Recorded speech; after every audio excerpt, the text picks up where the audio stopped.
tema, más bien con la serie de Romanos. Estamos en el capítulo 3, versículo 25, pero vamos a leer los versículos anteriores para recordar un poco de lo que vimos la semana pasada.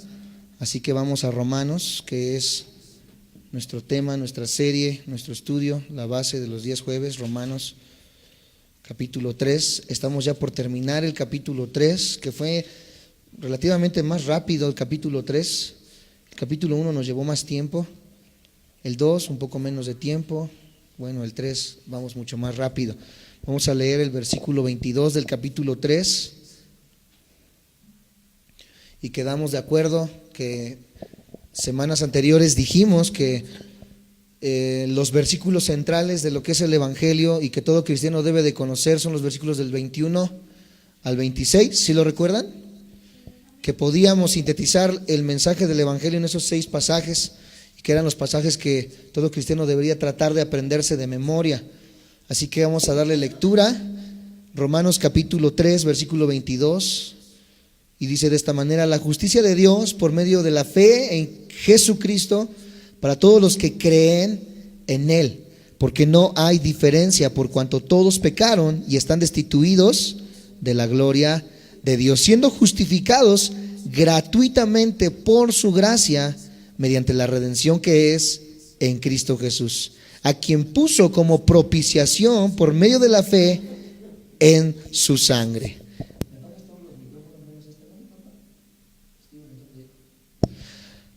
La semana pasada leímos la primera parte del versículo 25, partimos en 2 partes el versículo 25 y dijimos que era la parte A, y hoy vamos a estudiar la parte B del versículo 25 al 26. Romanos 25, la primera parte fue a quien Dios puso como propiciación por medio de la fe en su sangre. Terminamos de ver eso la semana pasada y hoy vamos a ver la segunda parte de este pasaje que dice: para manifestar su justicia a causa de haber pasado por alto en su paciencia los pecados pasados, con la mira de manifestar en este tiempo su justicia, a fin de que Él sea el justo y el que justifica al que es de la fe de Jesús. Estamos ya a 1, 2, 3, 4, 5 pasajes de terminar el capítulo 3 y vamos cerrando de una manera consecutiva la doctrina de la justificación.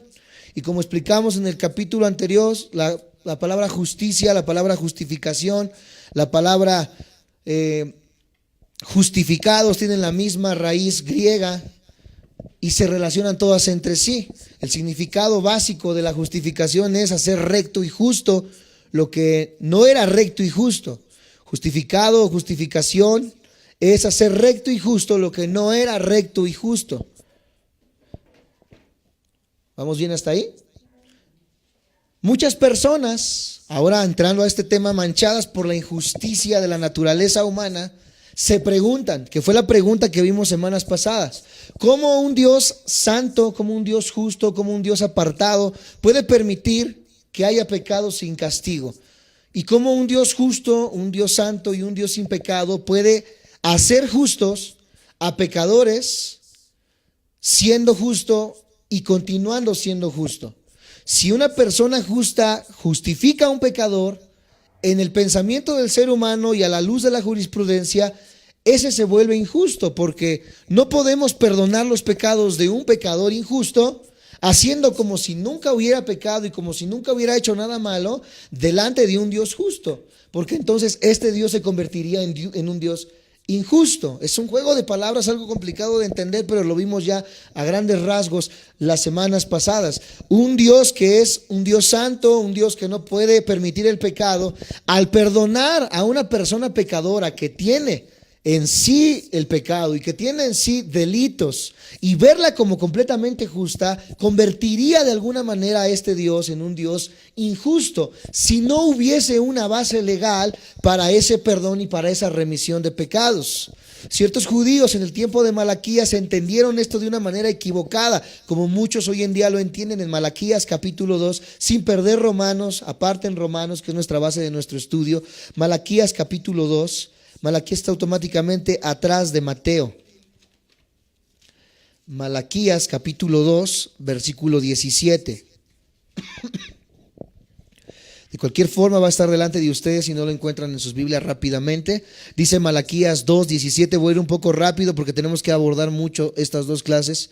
Malaquías 2:17 dice de esta manera: habéis hecho cansar a Jehová con vuestras palabras. Y decís, ¿en qué le hemos cansado?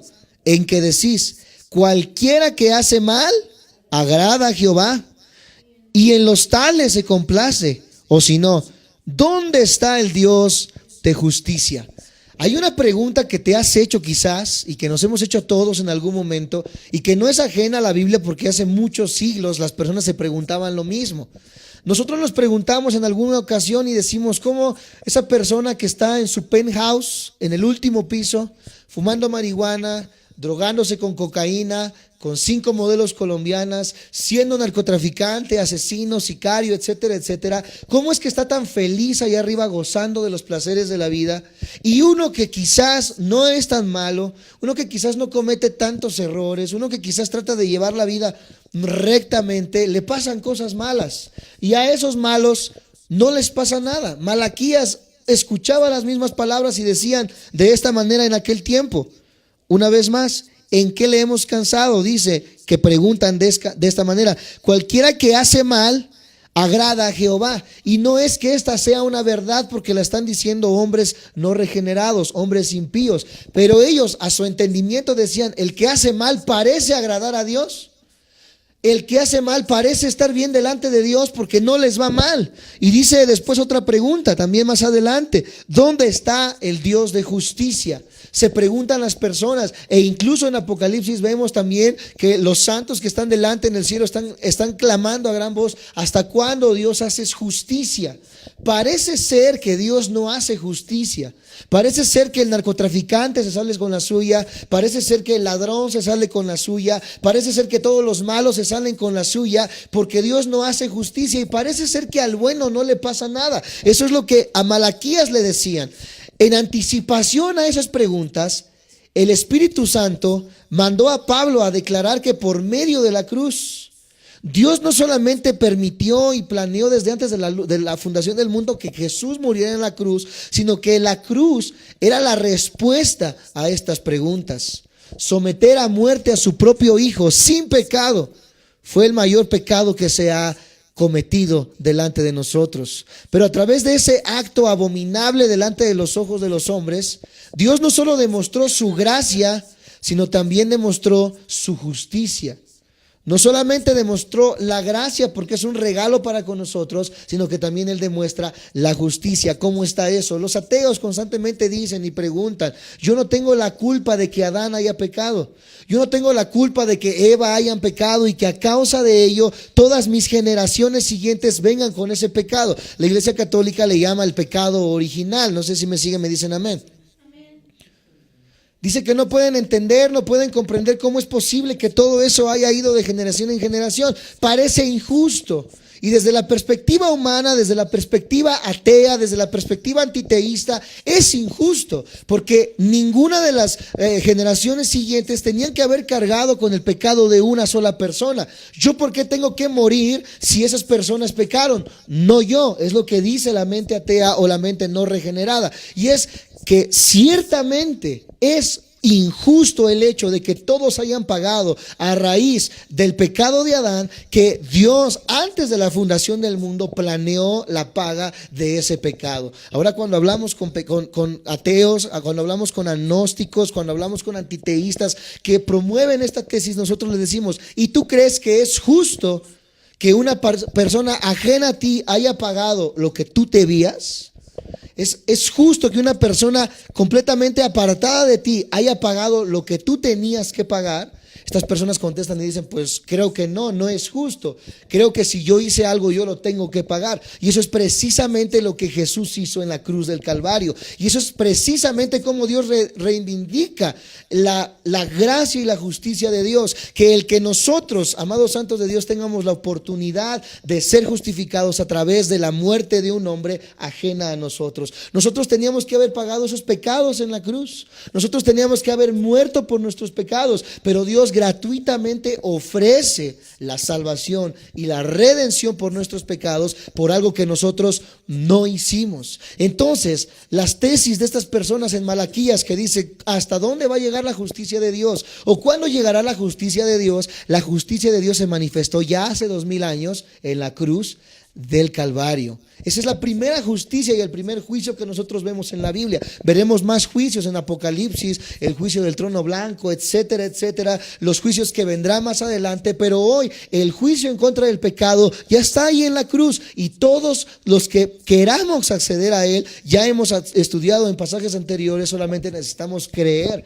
que Jesús murió por nuestros pecados, que Jesús es Dios, y ahí es donde encontramos la justicia de Dios plasmada en la cruz. Por medio de ese sacrificio incomparable, Dios proveyó castigo por el pecado suficiente para perdonar y borrar todo pecado cometido por la humanidad en toda la historia, incluyendo el pecado más grande de todos, la crucifixión de Cristo Jesús, en el cual toda persona no regenerada tiene culpa, porque Cristo murió por los pecadores. Por lo tanto, ese pecado es imputado a toda persona, creyente o no. A causa de haber pasado por alto, vamos nuevamente a Romanos, capítulo 3. Romanos 3, versículo 25, estamos leyendo.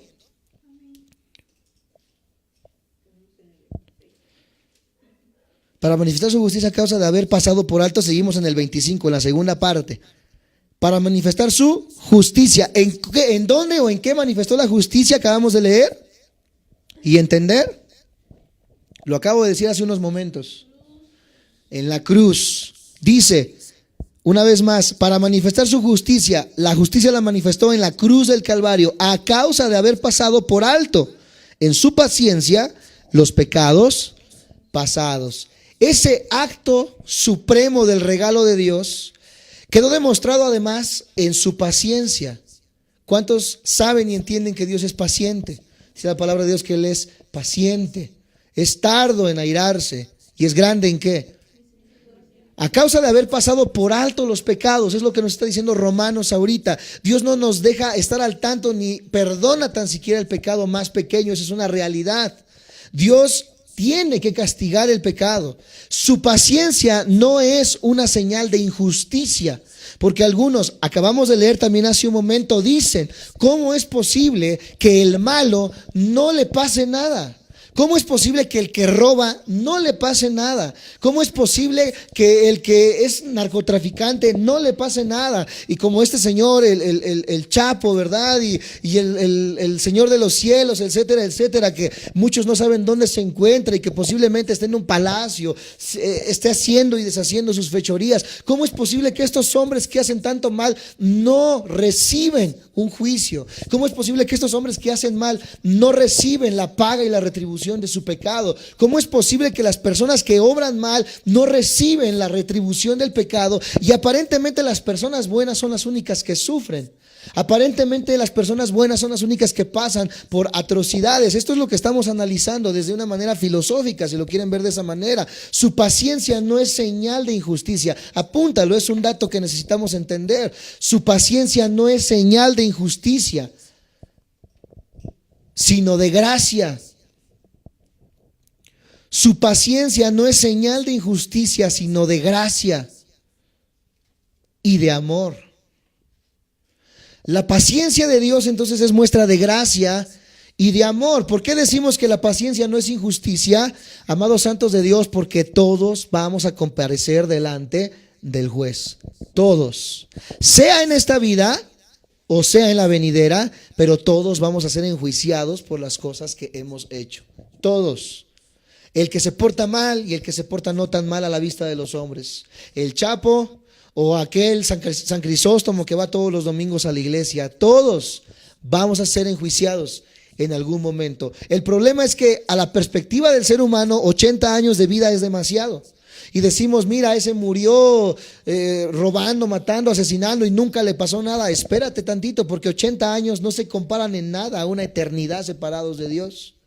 En algún momento dado esa persona va a llegar y va a comparecer delante del tribunal de Cristo, va a estar delante de Cristo y va a ser retribuido por todas las cosas que en vida hizo. No importando que en esos 80 años o 90 años que pueda vivir el hombre no recibió retribución. ¿Sí me siguen? Ahí se responde entonces la pregunta de por qué el malo no recibe retribución de su maldad. La va a recibir, el problema es cuándo. El problema no es si sí o si no, el problema es cuándo. Puede ser en esta vida, puede ser dentro de un año, 20 años o en la eternidad, pero todos, ningún pecado va a quedar sin castigo. ¿Me siguen? Entonces su paciencia no es señal de injusticia, sino es señal de gracia. Dice el Salmo 103, porque tú no pagas mal por mal, sino que como la altura de los cielos engrandeció tu misericordia sobre los que te temen. También dice segunda de Pedro capítulo 3, acompáñenme por favor. Segunda de Pedro capítulo 3, versículo 9.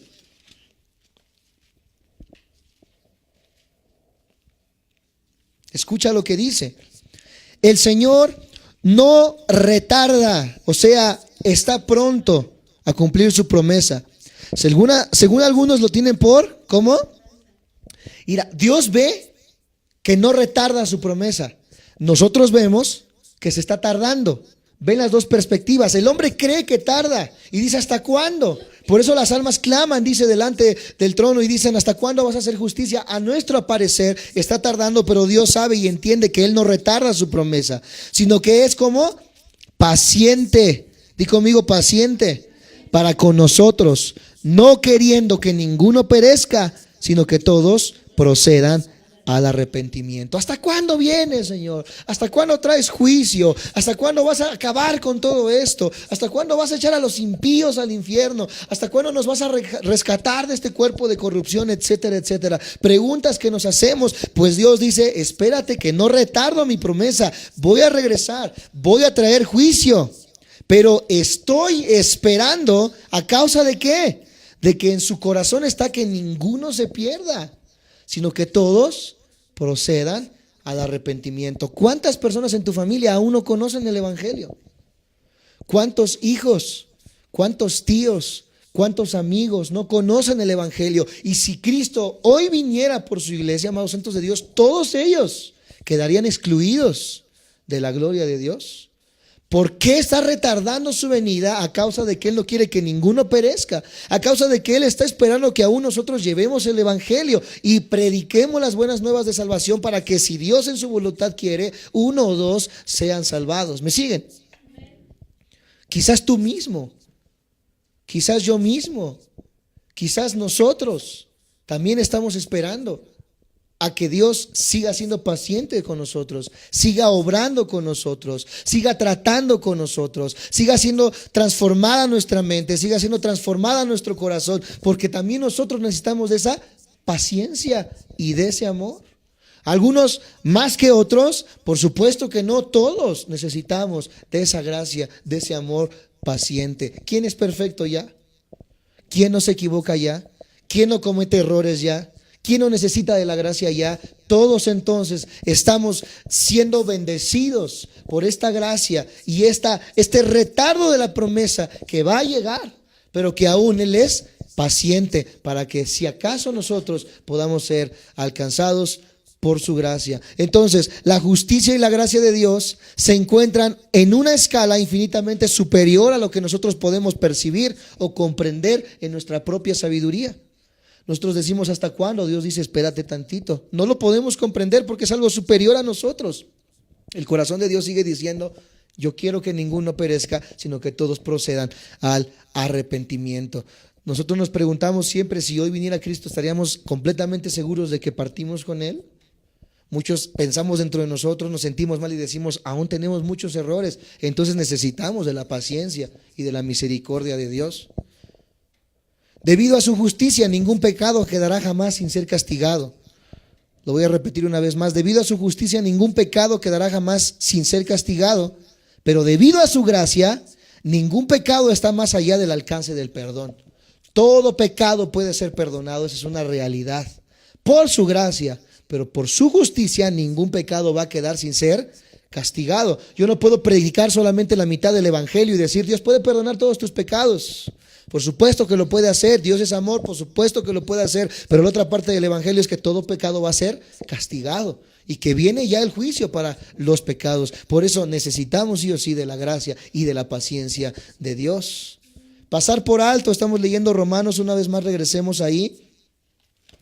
Romanos capítulo 3, versículo 25, para manifestar su justicia a causa de haber pasado por alto. La palabra pasado por alto es una sola palabra en el griego, la palabra paresis. Paresis se utiliza para toda esa frase, pasado por alto, paresis. Y no se refiere al concepto de remisión, o sea, de ser perdonado, de ser redimido. Pasar por alto no significa perdonar. ¿Me siguen? La regué en la semana, me equivoqué, bueno, mi mamá lo pasó por alto. Es muy diferente a redimirme, a ser excluido de la paga del pecado. ¿Me siguen? No sé si me estoy dando a explicar. Trato de hacerlo lo más sencillo posible de explicar. Pasar por alto no significa perdonar, sino simplemente, como dice el dicho, hacernos de la vista de alguna manera, ¿no? Entonces, pasar por alto no se refiere al concepto de remisión, sino al pasar algo por desapercibido o ignorar deliberadamente. Ignorar deliberadamente. Yo estoy consciente que estoy ignorando algo. Eso es pasar por alto. Dios deliberadamente está ignorando algo. En el contexto de la paciencia de Dios, se refiere a una suspensión del juicio temporal. El juicio tiene que venir. Tenemos que comparecer ante el trono y el tribunal de Cristo. Pero Él está pasando por alto temporalmente. ¿Qué es temporalmente? Por algún lapso de tiempo, no eterno. Tiene que llegar el juicio sí o sí, no para siempre. El juicio va a llegar. El salmista Asaf entendió esto en el Salmo 78. Vamos al Salmo 78. Apúntalo y vamos a seguirlo de frente a ustedes. Salmo 78, versículo 38 y 39. Salmo 78, 38 y 39. Dice de esta manera: pero Él, o sea, ¿quién? Dios, misericordioso, perdonaba la maldad. ¿Estamos todos ahí? Y no los destruía. Y apartó muchas veces y no despertó todo su enojo. Se acordó de que eran carne, soplo que va y no vuelve. De alguna manera, gracias a Dios, se acordó de que nosotros somos carne. ¿Qué decía el apóstol Pablo? El espíritu está dispuesto, pero la carne es... Dios se acuerda de que no somos dioses. Gracias a Dios. Yo creo que todos los que estamos aquí deberíamos decir gracias a Dios, que Dios se acuerda que somos carne. Gracias a Dios que Dios se acuerda que nos equivocamos. Gracias a Dios que Él se acuerda que estamos atados a un cuerpo de corrupción. Gracias a Dios que se acuerda y tiene misericordia, porque si no, ya hubiésemos sido consumidos desde hace mucho tiempo. Imagínate todas las cosas en las que la hemos regado en el pasado. Ya no lo merecemos sí o sí. Gracias a Dios que Él se acuerda que somos carne.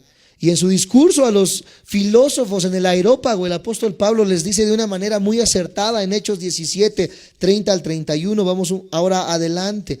Hechos 17, 30 al 31.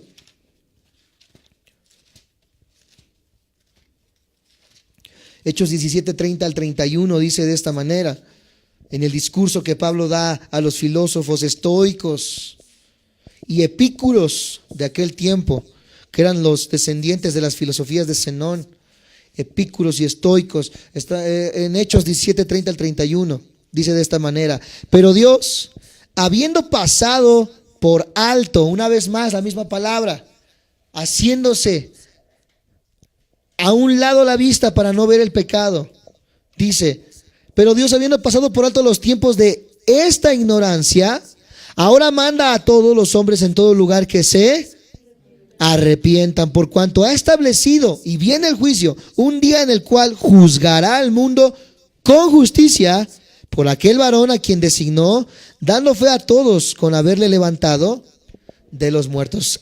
¿Qué varón designó? Cristo Jesús. Está hablando de Jesús. Él ya designó a Jesús. Él ya lo envió a morir en la cruz por ti, por mí, por mis pecados. Él ya sabe que solamente tenemos que creer en Él. Y el creer va a venir nosotros a provocar una salvación. El Espíritu Santo nos sellaría, seríamos regenerados, tendríamos un nuevo nacimiento y vendríamos a ser salvados por su misericordia. Ya está el plan, ya lo hemos dicho, ya lo hemos expuesto. Por lo tanto, aquí Pablo les dice, ustedes ya lo saben, ya lo entienden. Ya no puedo decirle a niños, ya estoy hablando con hombres que comprenden el hecho de que Jesús vino y comprenden el peso de su pecado. Por lo tanto, ya no le estoy hablando a ignorantes, le estoy hablando a personas que entienden la palabra, a personas que debiendo comportarse de una manera se comportan de otra, a personas que entendiendo que está incorrecto algo, hacen lo incorrecto. Es lo que está diciendo Pablo en este momento. Ustedes lo entienden ya, por lo tanto saben que va a venir ¿qué cosa? Un juicio, el cual juzgará al mundo con justicia por aquel varón a quien designó. ¿Me siguen? Desde el principio entonces Dios había demostrado esto en Romanos 1:20, y ya lo hemos leído y lo hemos estudiado. Fue parte o fue la base de nuestro estudio cuando comenzamos a estudiar Romanos. Romanos 1 versículo 20 dice de esta manera, sentando esta base también, porque las cosas invisibles de Él, su eterno poder y deidad, se hacen claramente visibles desde la creación del mundo, siendo entendidas por medio de las cosas hechas, de modo que no tienen, ya no hay excusa, ya todos entendemos, sea por la palabra o sea por la pura manifestación de las cosas visibles y hechas, entendemos que hay un Dios y que este Dios va a traer juicio a la humanidad. Lo tenemos consciente, amados santos de Dios. Mediante la encarnación, muerte y resurrección de Cristo, Dios dio a la humanidad la revelación máxima de quién es Dios, la manifestación suprema de su gracia, y en este tiempo lo podemos comprender. Fue únicamente por medio de la cruz que Dios pudo proveer redención a los hombres pecadores. Pero de una importancia inmensamente mayor era que la cruz demuestra para siempre que Dios tiene justicia y gracia al mismo tiempo. La cruz habla de esas dos cosas. La cruz habla de justicia, pero también habla de gracia, de un regalo, de un perdón. Así como el propósito primordial de la salvación es glorificar a Dios con mi vida, con mis actos, con mis hechos, con lo que yo soy. La salvación debe de glorificar ¿a quién? A Dios. Y le glorifica, claro está, porque siendo pecadores, debiendo haber sido consumidos, Él es amoroso y nos perdona. ¿Quién se glorifica por ello? Dios. Nosotros quedamos excluidos completamente de la ecuación. También, amados santos de Dios, un propósito de la salvación primordial es la confesión de pecado por parte de quienes son salvados. El arrepentimiento es lo que estamos viendo allá en Casas Reales.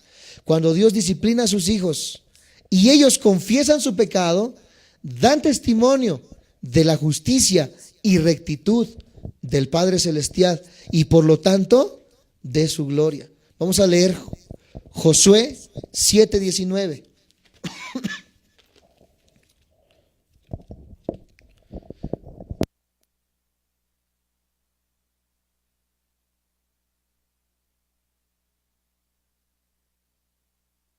Josué 7:19.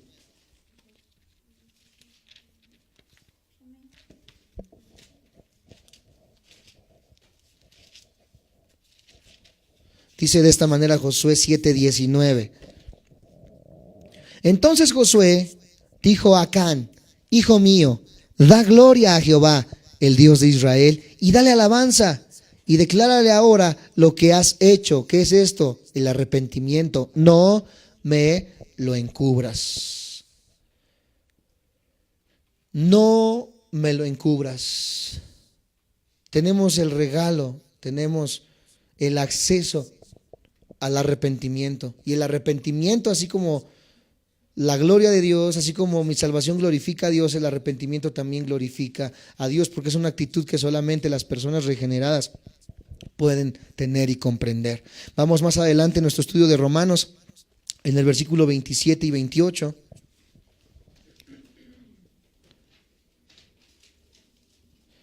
Bueno, el 26, que no es lo que terminamos de leer, dice, con la mira de manifestar en este tiempo su justicia, a fin de que Él sea el justo y el que justifica al que es de la fe en Jesús. Más claro no puede estar, ya lo hemos analizado. ¿Quién es el juez justo? Dios.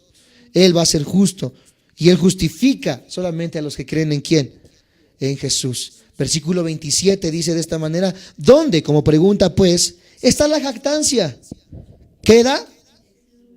¿Por cuál ley? ¿Por la de las obras?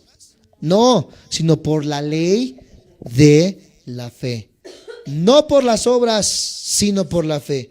Cuando se trata de la salvación y de la justificación, no hay lugar para la vanagloria.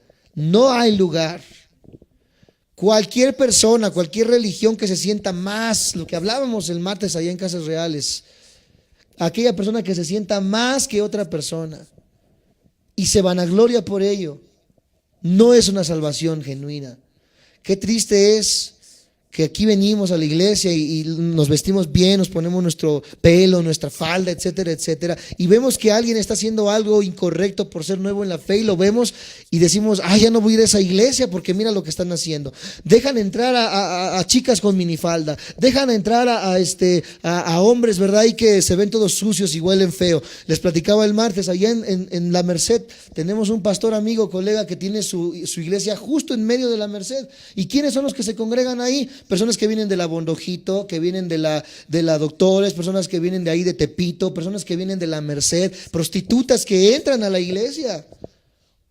Y las personas que entran ahí, ¿verdad? Los santos recatados dirán: ay Dios, ¿cómo permiten a esa gente aquí? La persona que se vanagloria de su salvación y que excluye a las demás personas porque son indignas, porque son pecadoras, etcétera, etcétera, verdaderamente no han sido salvadas, no han sido regeneradas, son simples religiosos que aparentan algo, pero dice la Biblia que están completamente podridos por dentro. Es cierto, es claro que esa persona que entró hoy con minifalda y que quizás está batallando con ello, dentro de un año tiene que mostrar frutos de arrepentimiento, tiene que dejar la prostitución, tiene que comenzar a vestirse de una manera decente, etcétera, etcétera, porque tiene que dar frutos de ¿qué?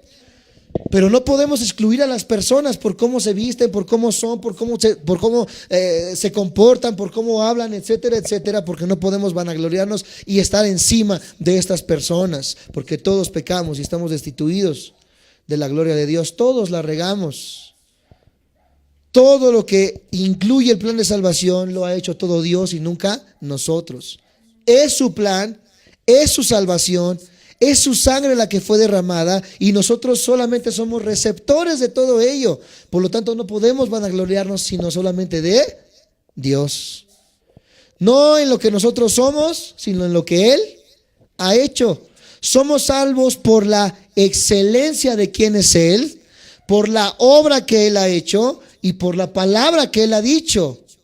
Y a Él sea toda la gloria. Vamos a leer Efesios 2, 8 al 9. Ahí en Romanos, sigue Corintios, Gálatas y después sigue Efesios. Efesios 2, 8 al 9. Dice de esta manera: porque por gracias sois salvos por medio de la fe. Y esto no de vosotros, pues es don de Dios, no por obras, para que nadie se gloríe. No es porque te vistes de tal manera, no es porque hablas de tal manera, no es porque vas a tal iglesia, no es porque ofrendas, no es porque diezmas, no es porque tocas el piano o la batería, no es por nada de lo que tú puedas hacer, es un regalo de Dios. Tito 3:5, vamos un poco más adelante. Tito 3:5.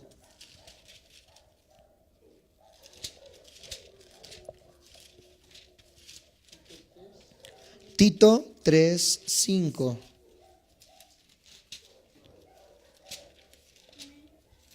¿Lo tienen? Ok, yo no lo logro encontrar. Dice de esta manera: nos salvó. Lo está asegurando. No por obras de justicia que nosotros hubiéramos hecho, sino por su misericordia, por el lavamiento de la regeneración y por la renovación en el Espíritu. La salvación siempre viene de Él. Primera de Corintios, capítulo 1. Vamos atrás ahora. Primera de Corintios, está adelantito de Romanos. Primera de Corintios 1, 29 al 31. Y lo dice aún más claramente de esta manera: a fin de que nadie se jacte en su presencia, mas por Él estáis vosotros en Cristo Jesús, el cual nos ha sido hecho por Dios sabiduría, justificación, santificación y redención. Si la salvación fuese por obras, el hombre podría vanagloriarse. El hombre podría decir, bueno, pues mira, me he visto de tal manera, soy bueno, mi papá fue pastor, siempre diezmo, siempre ofrendo, etcétera, etcétera. Tendríamos de qué vanagloriarnos, pero no es así. Romanos 4:2, ahí un poco atrás, dice, porque si Abraham fue justificado por las obras, tiene de qué gloriarse, pero no para con Dios. Efesios 2:9, también más adelante, dice algo similar. Efesios 2:9. Dice de esta manera, no por obras, para que nadie se gloríe. Nadie puede gloriarse entonces por lo que ha hecho, porque todo lo que hemos hecho ha sido un mero efecto de lo que Dios ha hecho en nosotros. La ley por obras dice, escucha, haz y tendrás vida. Los testigos de Jehová, ve y toca puertas. Los mormones, no tomes café, no tomes coca, no tomes té, etcétera, etcétera. La religión y la salvación por obras siempre le va a añadir obras humanas y dice, vas a tener vida por medio de las obras. Pero tienes que hacer todo perfectamente y guardar perfectamente la ley, porque Dios demanda la perfección si es por nosotros. Pero la fe dice, cree y vivirás. No es haz y vive, es cree y vive. ¿Me siguen? San Juan 6:47, vamos a leer rápidamente San Juan 6:47. San Juan 6:47 dice de esta manera, de cierto os digo, el que cree en mí tiene vida eterna. El que cree en mí, no el que hace algo por mí, el que cree en mí. San Juan 5:24, ahí un poco atrás, 5:24 dice de esta manera, de cierto os digo, el que oye mi palabra y cree, una vez más, al que me envió, tiene vida eterna y no vendrá condenación, mas ha pasado de muerte. Cree en la obra perfecta que Cristo hizo en la cruz y serás. Pero ahora viene el problema que estoy tratando de resolver los días domingos. A los que se están perdiendo los domingos, se están perdiendo de un banquetazo que va al lado y va de la par con Romanos. El problema de estos pasajes, si lo tuviera a mi vista y a la vista de ustedes, porque no tiene ningún problema, el problema es que las personas dicen, bueno, entonces ya no tengo que hacer nada porque todo es por creer. Entonces voy y me siento sin hacer nada. Entonces pues no le doy de comer al huérfano, pues no le doy de comer a la viuda. Pues entonces si creo nada más no tengo por qué ofrendar, no tengo por qué diezmar, no tengo por qué aplaudir, no tengo por qué hacer nada más porque todo es por creer. ¿Para qué me congrego si ya creo en Dios? ¿Me siguen? ¿Cómo se puede convertir en un problema entonces? Por eso Santiago, la epístola de Santiago nos va a enseñar los domingos a que la fe verdadera va a manifestar la salvación. Porque Martín Lutero, hablábamos el domingo, decía, Santiago no me sirve. Él venía correteado de la iglesia romana, apostólica, católica, y decía, la salvación viene por el hacer, viene por el dar. Decía Roma, si tú echas una moneda al fondo de ese vaso, ¿verdad? Cuando caiga tu alma se va a ir al cielo. Martín Lutero estaba huyendo de eso y aprendió de Romanos que la salvación es por fe y no por obras. Pero viene Santiago y dice, no, las obras son el fruto de la fe. Entonces Martín Lutero dice, eso no puede ser cierto. Y Martín Lutero le dice a Santiago que es una epístola de paja. Pero el cristiano hoy en día, y el cristiano religioso más que nada hoy en día, cree que no tenemos que hacer nada. El cristiano religioso viene y se ve a alguien en apuros, dice, no te preocupes, estamos orando por ti. Y no hace nada por ayudar. No hace nada por dar una moneda, no hace nada por poder apoyar de alguna manera en sus posibilidades. Solamente dice, yo creo que Dios te puede sanar, y por supuesto que es una verdad, tenemos fe, pero la fe es una fe que debe de ser activa. ¿Me siguen? La fe nunca puede ser pasiva. Yo no puedo decir creer y ser un ogro. Yo no puedo decir creer y ser un ladrón. Yo no puedo decir creer y no congregarme. Yo no puedo decir creer y no hacer, porque el creer implica una actividad. El creer tiene que dar frutos de arrepentimiento, y esos frutos son los que nos enseña la epístola de Santiago. Un montón de religiosos cristianos que no hacen nada no han sido salvados. Han creído no sé en qué cosa, pero no es la fe verdadera, porque la fe en Cristo Jesús va a obrar sí o sí. La próxima semana, en el versículo 28, vamos a analizar y a comparar la epístola de Santiago con la carta a los romanos. Y va a ser, los que nos ven por internet, va a ser un estudio a la par de lo que vamos a ver también el domingo y lo que estamos estudiando los domingos. La carta de Romanos con la epístola de Santiago. Próxima semana veremos la enseñanza de Pablo con la enseñanza de Pablo, unidas las dos y contrarrestadas las dos, para poder comprender cómo la fe es una fe que actúa. Así como están, les pido que inclinen su rostro, cierren sus ojos y vamos a darle gracias a Dios. Señor Jesús, en esta hora te agradecemos grandemente tu sabiduría que es enviada a nosotros por tu Espíritu Santo, la cual nos hace comprender y entender todas las cosas que tú tienes para con nosotros. En esta noche estamos entendiendo, Señor Jesús, que la fe sí es una fe por fe, valga la redundancia. Mi fe, Señor Jesús, es algo que yo creo y que yo siento dentro de mí, Señor Jesús, pero esta fe tiene que ser manifestada, tiene que dar obras, tiene que dar fruto de arrepentimiento para que sea una fe genuina. En esta hora te pido que tú nos des sabiduría, nos des entendimiento para comprender estas cosas y me hagas cada día, Señor Jesús, seguir creyendo en ti, pero manifestar también esta fe a todos los que me rodean, Señor. Gracias te doy porque tu palabra es vida, porque tu palabra no vuelve vacía y porque sé que cada día comprendemos más el plan que tú tienes para con nosotros, y ese plan es vida, Señor Jesús. Es bendición, es amor, es gracia. Gracias por tu paciencia, porque debiendo ya haber muerto, Señor Jesús, nosotros por nuestros pecados, delitos y culpas, tú quieres que ninguno se pierda, sino que procedamos al arrepentimiento. Hoy es momento, Señor Jesús, una oportunidad que tenemos para arrepentirnos. Te pedimos que nos perdones, que nos limpies y que nos justifiques delante del Padre por el sacrificio de Cristo Jesús.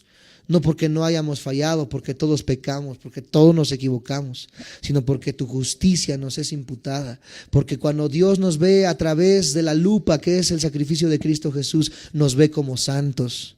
Nos ve como si nunca hubiésemos fallado, porque no es por nosotros, sino por el sacrificio de Cristo Jesús. Y eso nos alegra y nos llena completamente de gozo, Señor Jesús, porque sabemos que la salvación es completa y perfecta para los que creímos en ti. Te damos a ti la alabanza, la gloria y la honra en el nombre de Jesús. Amén. Dale una ofrenda.